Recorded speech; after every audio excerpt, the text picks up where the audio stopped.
Bonsoir à tous. Pour ce Courrier enragé numéro 37, je voudrais vous parler de l'américanisation, de la mentalité française, ou bien aussi, on peut appeler ça ainsi, de l'impérialisme américain, de la pensée et de la pensée occidentale.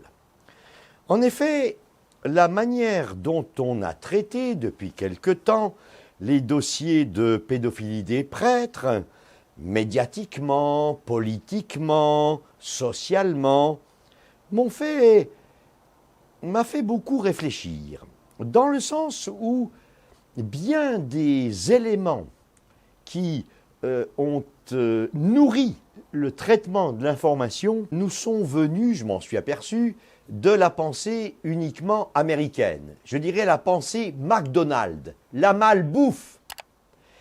Et je remarque un certain nombre de choses, et je voudrais donc simplement les partager avec vous. Premièrement, je remarque que le pilier de la pensée, non seulement française, mais occidentale, en quelque sorte européenne aussi, quant à la présomption d'innocence, c'est-à-dire le fait que tant que quelqu'un n'a pas été déclaré coupable, il est innocent, ce premier élément de la tradition européenne depuis plus de 2000 ans, parce que même les Romains l'avaient, ce pan de la pensée occidentale par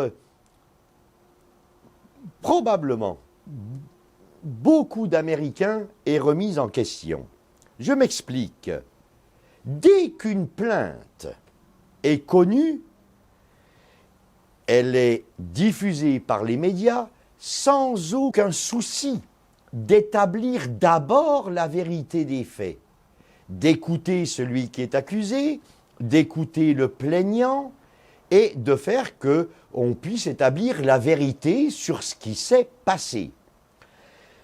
Dès qu'une plainte est connue, les médias la diffusent et la vie de la personne accusée est totalement brisée. Que ce soit pour un prêtre, mais ça serait pour un ministre, ça serait pour un candidat à la présidence de la République, ça serait pour ceci, pour cela, c'est pareil. Il y a une disparition de l'effectivité, de la réalité de la présomption d'innocence. À l'heure actuelle, tout le monde est soupçonné et il faut que l'innocent prouve son innocence. Alors que depuis plus de 20 siècles, la sagesse humaine et le droit divin, naturel, prévoyaient qu'il y avait cette présomption d'innocence et que tant qu'un accusé n'est pas déclaré coupable par des gens compétents, autrement dit par un tribunal, il est innocent. Eh bien ça, plus personne ne veut l'entendre. Dès que les médias diffusent qu'un tel a subi telle accusation, par définition, il est coupable. Pensons à la Pennsylvanie, je le disais dans une émission précédente. 300 prêtres accusés, soi-disant 1000 victimes, pendant une période de 70 ans. Oui, mais 70 ans, on sait que 80% des prêtres incriminés sont morts. Mais comment peut-on établir la culpabilité d'un mort? Comment peut-on établir la vérité d'un acte avec quelqu'un qui est mort? Deuxième mode américaine qui nous submerge, qui révolutionne plus de 20 siècles de tradition dans la justice, dans la recherche de la vérité, dans ce qu'il faut établir, c'est le pilier de la culpabilité personnelle. Celui qui commet un acte mauvais, un acte délictueux, doit payer son acte. Je dis qu'on supprime la culpabilité personnelle, pourquoi? Parce que, et je prends un exemple tout simple, un chef de gare à la SNCF, qui va violer une femme. Il est bien normal qu'après procès, cette femme reçoive une réparation, une compensation. Est-ce que cette réparation, cette compensation, l'amende en quelque sorte, mais aussi les dommages et intérêts que doit payer le chef de gare fautif d'avoir violé une femme, est-ce que c'est la SNCF qui paye les agissements délictueux des chefs de gare, des conducteurs de train ou des membres du syndicat CGT de la SNCF? Est-ce que c'est la SNCF qui paye? Non.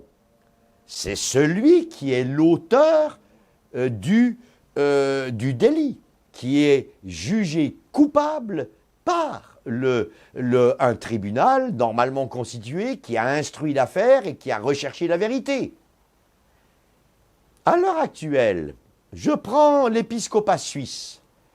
Voilà des évêques qui se sont constitués une caisse commune, une caisse solidaire en quelque sorte, et dit que n'importe qui accuse un prêtre de pédophilie, avant même toute instruction, tout jugement, tout établissement de la vérité, tout établissement de la culpabilité du prêtre, va déjà et avant tout indemniser la prétendue victime.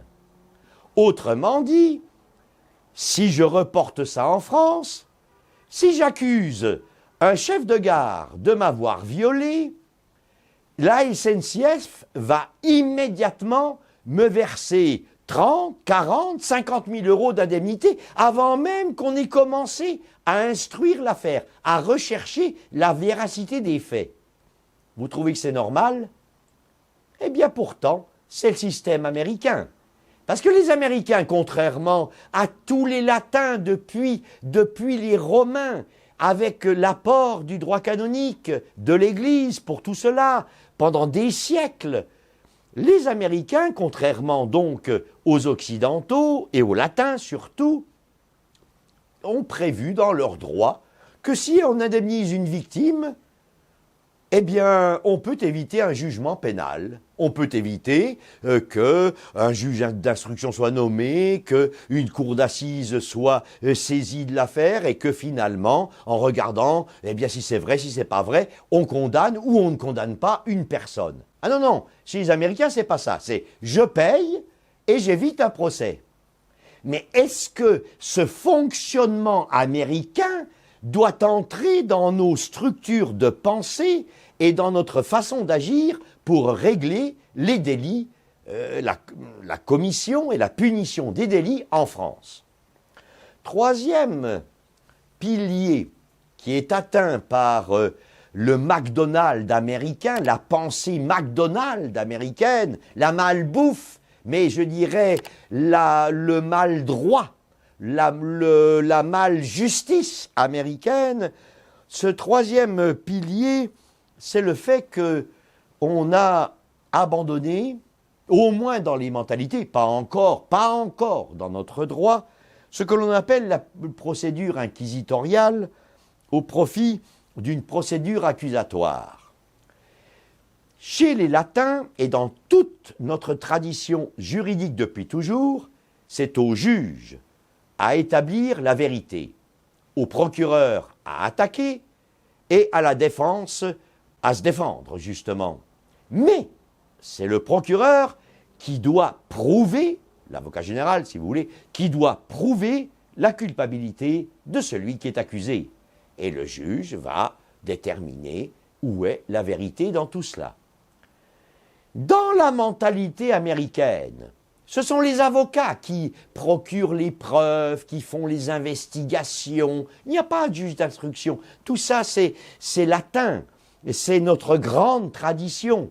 Mais là, nous sommes dans la common law, nous sommes dans l'influence des Anglais aux Amériques, au moment où ils ont envoyé toute leur détritus en Amérique, en quelque sorte. Et voilà que leur droit à eux, c'est pas ça. Autrement dit, il n'y a plus un juge qui, lui, doit chercher la vérité. Il y a tous ces avocats, les uns, les autres, les troisièmes, qui vont te trifouiller par-ci, par-là pour essayer d'établir des éléments qui vont permettre un jugement. C'est un renversement total de notre tradition. Et nous en arrivons en ce moment à cela, à savoir que ça n'est pas aux victimes de prouver la culpabilité de ceux qu'ils accusent, c'est aux accusés de prouver leur innocence. Mais c'est le renversement même de la tradition et de la pensée juridique latine et occidentale. Et il faut prendre la mesure de ces révolutions. Elles n'apparaissent pas parce que personne n'y connaît rien, mais c'est pourtant fondamental. Autre exemple d'américanisation de notre mentalité française ou de l'impérialisme idéologique américain sur notre pensée. Cette fameuse transparence. Alors on dit, et les Américains nous disent que la vérité devient synonyme de transparence. Est-ce que c'est vrai? Est-ce que toute vérité est bonne à dire? Par exemple, à un enfant de 4 ans, est-ce que l'on va montrer à la télévision les techniques de torture des nazis contre les juifs? Est-ce qu'un enfant de 4 ans doit et a droit à une transparence totale concernant une période de l'histoire où les juifs, les résistants, tout ce que vous voulez, étaient torturés par les nazis? Est-ce qu'on doit leur montrer les films?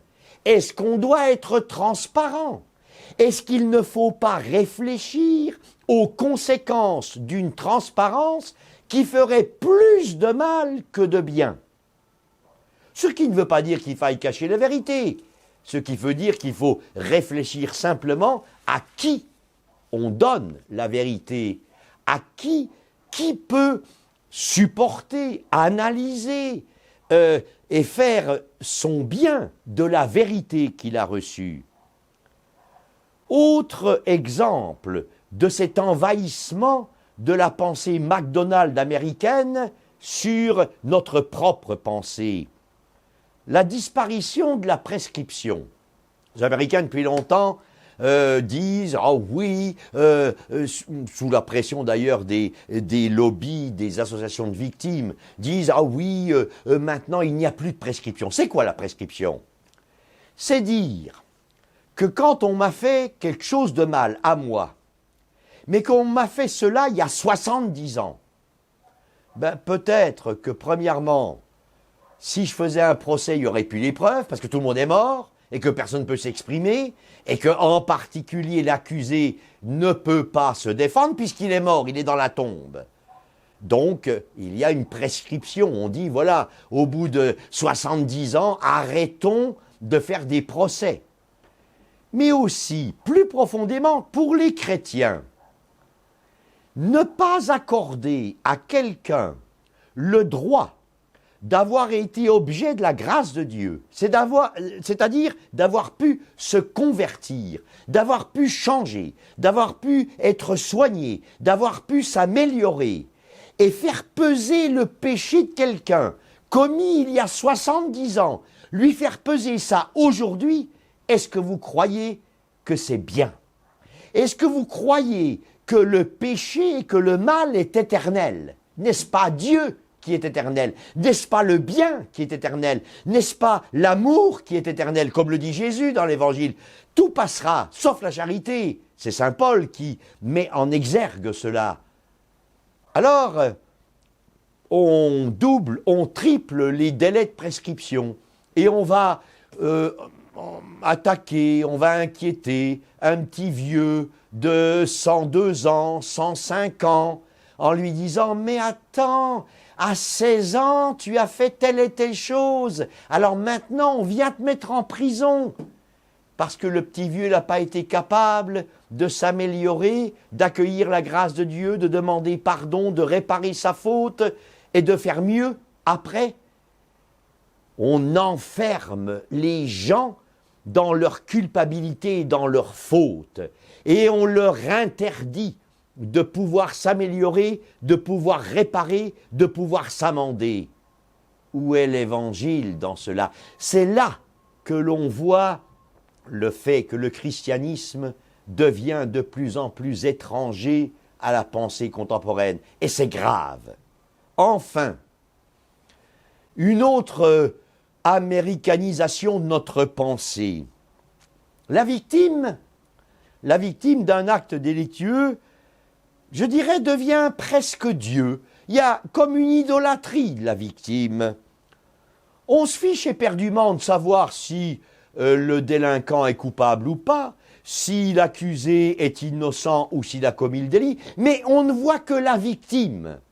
Les lobbies de ces associations victimaires que sont les victimes et qui nous font oublier que s'il est juste d'indemniser, d'essayer de réparer quelque chose qui a causé un dommage à autrui, bien entendu, tout notre droit, toute la manière que nous avons de juger pénalement quelqu'un, ça n'est pas d'abord de regarder la victime, mais c'est d'abord de chercher la vérité pour établir si oui ou non quelqu'un est coupable.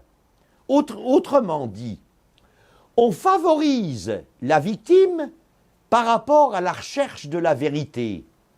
Mais comment va-t-on baser une société où tout le monde se fout de la vérité et où simplement parce qu'on est victime, alors on devient des dieux? Je ne veux pas dire qu'il ne faille pas une juste réparation, qu'il ne faille pas réparer les scandales, qu'il ne faille pas indemniser ceux à qui tel délinquant a causé un dommage. Mais avant tout, cherchons la vérité, établissons la culpabilité ou non de l'auteur du délit, de l'accusé, autrement dit, et ensuite, on indemnise la victime. Je disais qu'en Suisse, il y a une caisse solidaire entre tous les diocèses. Dès qu'un prêtre est accusé, on se fiche éperdument de savoir s'il est coupable, pas coupable, si la victime est cinglée ou pas, si on raconte n'importe quoi, genre affaire d'outreau, genre etc. Ah non, non, ça on s'en fiche. Mais on commence par payer. Mais est-ce que c'est normal? Alors, je termine et je conclus. Qu'est-ce qu'on gagne avec cette américanisation de notre pensée juridique, surtout, mais disons plus largement de notre pensée occidentale? La protection des enfants. Ah oui, mais quand on voit que le ministère de la Santé, à l'heure actuelle, finance et bénit un site qui s'appelle sexprime.fr. Allez voir, c'est un site pour les jeunes où on leur explique, avec l'argent des deniers publics, où on leur explique toutes les perversités possibles sexuelles. Alors d'un côté, on débauche les enfants et les jeunes, d'un autre côté, on veut soi-disant les protéger. Les protéger en faisant on met en exergue que les prêtres qui ont fauté sur ceci, sur cela. Mais est-ce que c'est comme ça que l'on éduque une société? Et deuxièmement, on oublie tout de même que 78% des victimes de violences portent plainte contre des membres de leur famille. Donc, il ne reste qu'une vingtaine de pourcents qui vont porter plainte contre des gens de l'éducation nationale, contre probablement des imams ou des ministres d'une autre religion. Mais non, il n'y a que les prêtres que l'on voit. Est-ce que c'est juste? Et est-ce que ça correspond à la réalité? Alors ne disons pas que c'est parce qu'on met en exergue les prêtres qui ont fauté sur tel ou tel abus par rapport à des enfants que c'est la règle générale. Mais c'est totalement injuste et faux de dire ça. C'est infime dans les statistiques. Si l'on veut protéger les enfants, commençons par voir ce qui se passe en famille. Commençons par voir ce qui se passe dans l'éducation nationale. Commençons par voir ce qui se passe chez les imams, chez les ministres de tel ou tel autre culte. Voyons un peu, pas seulement les prêtres. Et puis, finalement, on essaie de protéger les enfants en montant en exergue tous ces actes, prouvés ou non, résultant de quelques dénonciations. On ne sait même pas de qui exactement, on n'examine pas si la personne est saine d'esprit ou pas, rien du tout. Une simple accusation donnée aux médias et la vie du prêtre est finie, est terminée, est laminée, est pulvérisée. Tout ça, c'est déjà maintenant, il y a quelques mois, 2 prêtres totalement innocents. La pression médiatique a tellement été forte qu'ils se sont suicidés. J'accuse les médias d'homicide et j'accuse ceux qui devaient protéger ces prêtres, qui devaient avoir le courage d'attendre qu'il y ait une véritable enquête, qu'il y ait un véritable établissement de la vérité, qu'il y ait véritablement un jugement avec des professionnels qui s'y connaissent, pour abandonner ces prêtres-là. Oui, nous avons 2 morts de prêtres sur la conscience. Eh bien ça me fait m'enrager.